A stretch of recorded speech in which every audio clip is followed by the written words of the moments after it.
خوش آمدید ناظرین، میں ہوں عمر جاوید۔ ناظرین اس سے پہلے والے ویلاگز میں ہم نے دیکھا تھا کس طریقے سے 1857 میں برطانیہ نے مکمل طور پر بر صغیر پر غلبہ حاصل کر لیا، اپنا کنٹرول کر لیا، اور اس کے فوری بعد پھر یہ پورا جو بر صغیر ہے یہ ایسٹ انڈیا کمپنی سے براہ راست برطانوی حکومت نے اپنے کنٹرول میں لے لیا۔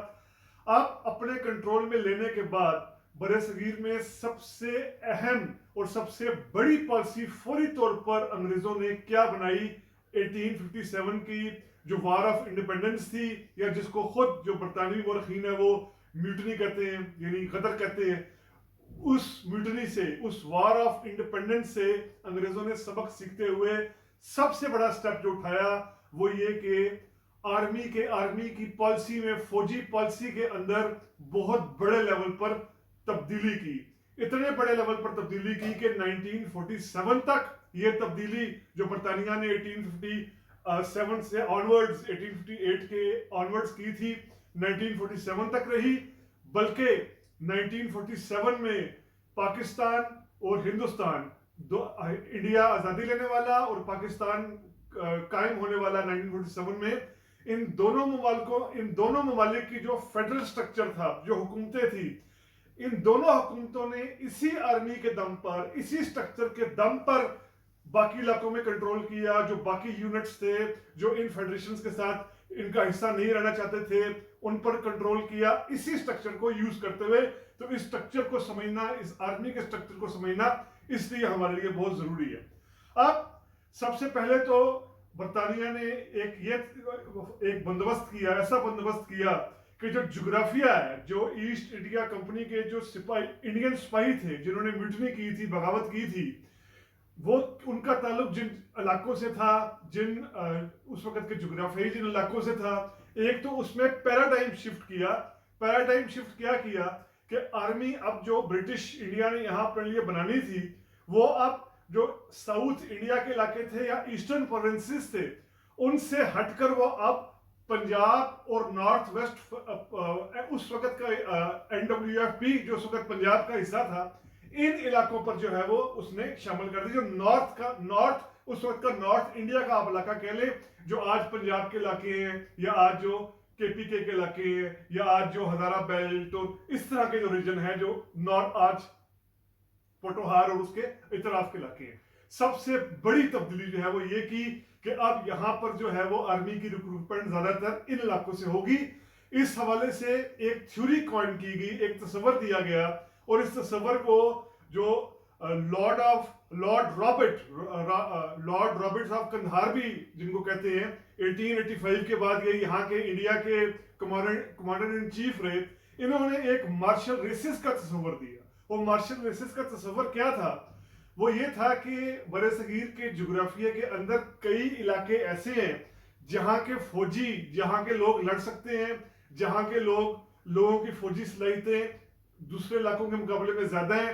کئی علاقے ایسے ہیں کہ جہاں ہم جو بھی کر لیں، جتنا مرضی انویسٹ کر لیں، وہاں سے اچھے فوجی پیدا نہیں ہو سکتے۔ یہ مارشل ریسز کا تصور جو ہے وہ لارڈ رابرٹ نے دیا تھا۔ لارڈ رابرٹ نے ایک کتاب بھی لکھی ہے، 51 ایئرز ان انڈیا۔ یہ کتاب بھی جو ہے وہ ہمیں بتاتی ہے کہ اس وقت برطانیہ کیا سوچ رہا تھا یہاں فوج قائم کرنے کے حوالے سے۔ تو سب سے پہلے تو یہ ہوا کہ فوج کی جو اب بھرتیاں ہیں زیادہ، وہ اس علاقے سے ہونا شروع ہو گئی۔ اس حوالے سے ذرا فیکٹس اینڈ فگرز دیکھیے آپ کہ اب جو یہ علاقہ نیا سوارڈ آف امپائر بنا تھا، یعنی یہ پنجاب، KPK، نارتھ، اس وقت کے نارتھ انڈیا کا علاقہ، یہاں آپ دیکھیں کہ 1892 میں پنجاب میں جو ریجمنٹس کی تعداد تھی وہ 28 تھی۔ 1892 میں 28 ریجمنٹس تھی، اور 1914 میں یہ ریجمنٹس بڑھ کے 57 ہو گئی۔ کتنا زیادہ فرق ہے، یعنی 28 ریجمنٹس 1892 میں، اور پھر 57 یہ ہو گئی پنجاب کی ریجمنٹس 1914 میں۔ اسی طریقے سے ان علاقوں سے جن علاقوں پر ایسٹ انڈیا کمپنی نے نتائج بھگتے تھے بھرتیاں کے اور بعد میں غدر ہوا تھا، وہاں ریجمنٹس کی تعداد کم ہونا شروع ہو گئی۔ جیسے بمبئی کی جو وہ پورا علاقہ تھا، اس میں ریجمنٹس کی تعداد 30 تھی، 1914 میں کم ہو کر 18 کر دی۔ مدراس میں 40 ریجمنٹس تھی 1892 میں، اور یہ 1914 میں کم ہو کر صرف 11 रेजिमेंट्स रह गई.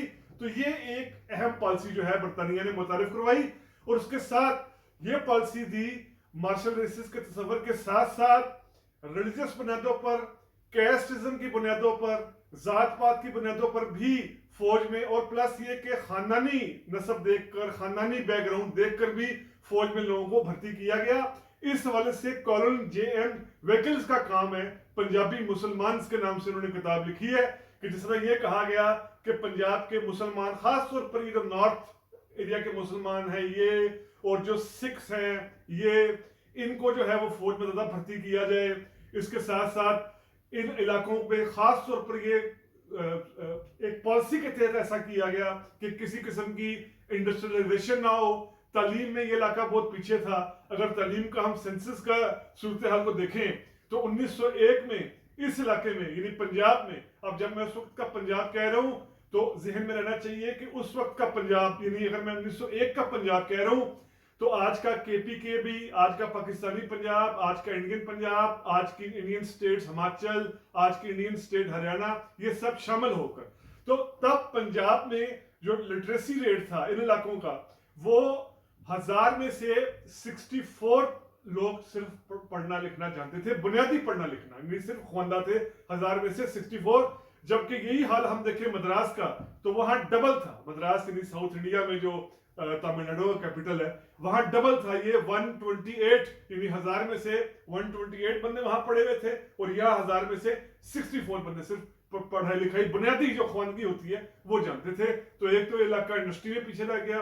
फिर कुछ इस इलाके की जोग्राफियाई मजबूरियां भी थी, जोग्राफिकल एंटिटी भी ऐसी थी कि ये बारानी इलाका था, मुकम्मल तौर पर जो है इसका इंहिसार बारिशों पर होता था ज़राअत के लिए.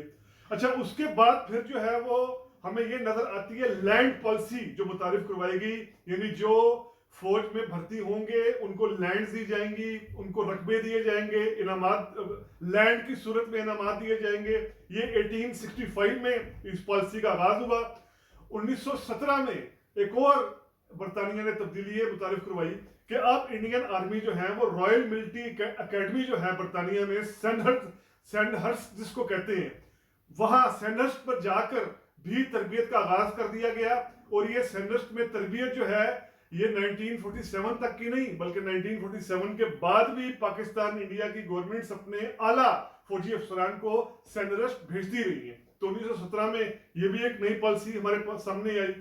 अच्छा, उसके बाद फिर बैरॉन फेडवेल है, वो अपनी किताब मैजिस्टेरियल आर्मीज ऑफ द राज में एक और बड़ा अहम, हमें कुछ बड़े अहम हकायक हमें बताते हैं इस किताब में.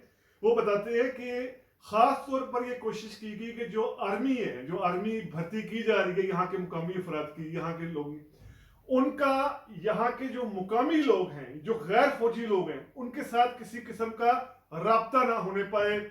छावनियां अलग बनाई जाए, उन छावनियों को शहरों से दूर बनाया जाए, कैंटोनमेंट्स को दूर रखा जाए, ताकि जो फौजी हैं, जो यहाँ के मुकामी फौजी भर्ती हो रहे हैं, उनका नेटिव्स के साथ, मुकामी लोगों के साथ राब्ता ना हो. ये पॉलिसी भी हम देखते हैं 1947 के बाद काफी हद तक जो है वो सस्टेन रखा गया है, कि कोशिश की जाती है कि फौजियों का आम लोगों से राब्ता कम हो, उनके जो कैंटोनमेंट्स है, छावनी है. तो ये भी एक बरतानिया का एक बनाया हुआ सिस्टम था.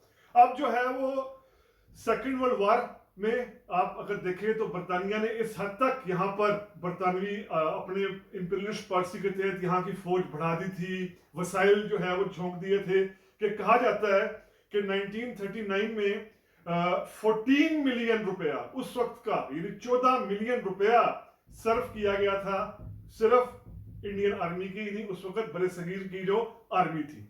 यही वजह है कि जो बरतानवी आर्मी थी इसने 25 लाख फौजियों ने हिस्सा लिया. 25 लाख फौजियों को सेकेंड वर्ल्ड वॉर में यूज किया गया जो इंडियंस थे, और इन 25 लाख में से जो 80% थे उनकी खिदमत ली गई थी साउथ ईस्ट एशियन जो वॉर थिएटर था, जहां जापान इन्हीं मुकाबला कर रहा था, इनकी खिदमत ज्यादातर वहां ली गई थी. और सेकेंड वर्ल्ड वॉर में 24,338 इंडियन आर्मी हलाक हुए इस जंग में, जो बरतानिया की जंग थी. 64,000 वुंडेड हुए, जख्मी हुए. और फिर जब पार्टीशन 1947 में जो एक्टिव सोल्जर थे, जो काम कर सकते थे, जो फाल थे, उनकी तादाद थी कोई 4 लाख के लगभग. इस 4 लाख में से 1,40,000 पाकिस्तान को और बाकी जो रेस्ट है वो इंडिया को दिया गया। इंडिया और पाकिस्तान आज़ादी में होने के यानी जो कहा जाता है, अगस्त 1947 में इंडिया आज़ाद हो गया, पाकिस्तान बन गया। आज़ादी के बाद भी इंडिया ने अपना पहला आर्मी चीफ रॉबर्ट लॉकहार्ट को और पाकिस्तान ने फ्रैंक मेजरी को बनाया। जिस तरह मैंने व्लॉग के शुरू में कहा था कि इसी आर्मी के स्ट्रक्चर को इस्तेमाल करते हुए इंडिया और पाकिस्तान की हुकूमतों ने, बल्कि बांग्लादेश ने भी अपने यहाँ इंसर्जेंसीज को क्रश करने के लिए, अपने यहाँ ऐसी कौमियतों की तहरीक खत्म करने के लिए इस्तेमाल किया। उसी स्ट्रक्चर का जो बरतानिया का स्ट्रक्चर था, जैसे मैं अगर ये मिसाल दूं, जिस तरह इंडियन फेडरेशन ने अपनी आर्मी को मणिपुर में जो मार्क्सिस्ट या माओइस्ट वादी इलाके हैं, नक्सलवाड़ी इलाके हैं, छत्तीसगढ़ बिहार के इलाकों में, नागालैंड में जिस ऑपरेशन किए, त्रिपुरा में किए, आसाम में, मेघालय में किए, पाकिस्तान ने शुरू में ही जिस तरह बलूचिस्तान में ऑपरेशन किए, 40 में 60s में बलूचिस्तान में ऑपरेशन हुए, 70s में बलूचिस्तान में ऑपरेशन हुए, 1971 का ऑपरेशन बड़ा मशहूर जमाना ऑपरेशन जो ईस्ट पाकिस्तान में यानी बांग्लादेश में किया गया, वो ऑपरेशन हम देख लें। इसके बाद फिर खुद बांग्लादेश आज़ादी के बाद जो वहाँ चकमा ट्राइब्स आज़ादी मांगते हैं, उन चकमा ट्राइब्स के खिलाफ जिस फौज के जरिए ऑपरेशन किया, ये दरअसल फौज का स्ट्रक्चर सारा वही था। ये उसी स्ट्रक्चर के थे जो मैंने आपको 3-4 अहम पॉइंट बताए कि एक तो ये कि फौज को सिविल आबादी से दूर रखा जाए, दूसरा फौज की भर्तियों में ऐसा सिस्टम, ऐसा तरीकेकार अपनाया जाए कि उनके अंदर एक तरह की डीनेशनलाइजेशन या एक तरह का जो एक ऐसा तस्वर उभरे कि वो सेंट्रलाइज्ड फोर्स के साथ ही अपने आप को अलाइन फील करे, और प्लस ये कि मराद की भरपूर मराद। तो ये सारा वो सिस्टम था, जो सेटअप था, जो अब भी पाकिस्तान इंडिया में चल रहा है। तो अब हम देखेंगे नेक्स्ट अगले अपने व्लॉग के एपिसोड में कि फौज तो अब बरतानिया ने इस तरह एक स्ट्रक्चर तरतीब दे दिया, अब बरतानिया का अगला बड़ा स्टेप क्या था, अगला बड़ा लाहेअमल क्या था, 1885 में क्या बड़ा वाकया होने वाला। बहुत शुक्रिया।